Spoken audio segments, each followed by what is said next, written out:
अस्सलाम वालेकुम। किसी मुल्क की रुपए की कदर व कीमत उसके मुआशी हालात पर होती है। जिस मुल्क में जिस कदर माशी हालात होते हैं उसी कदर उसकी करेंसी महंगी होती है, और जिस मुल्क में माशी हालात कमज़ोर और ज़र मुबादला कमज़ोर होता है, जिसकी आमदनी बहुत कम होती है, उसकी जो करेंसी होती है वो सस्ती होती है।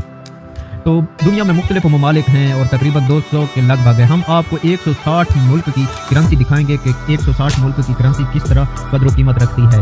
इस वीडियो को पूरा वॉच करें और हमारे चैनल को भी सब्सक्राइब कर दें, ताकि इस तरह की इन्फॉर्मेटिव वीडियो आप तक हम हर कदर हर सूरत आप तक ईजिली पहुँचा सकें। हमारे चैनल को सब्सक्राइब कर दें। इन मुल्कों की कुछ करेंसी कुछ इस तरह है, आप ये टाइम टेबल देख लें कि इन मुल्कों की करेंसी किस तरह है। ये है ईरान का $1 42,250 का है। इसी तरह ये टाइम टेबल देखते जाएं तो आपको मुल्कों की करेंसी का डॉलर के मुकाबले में पता चलता जाएगा कि कौन सा मुल्क की करेंसी महंगी है और कौन सा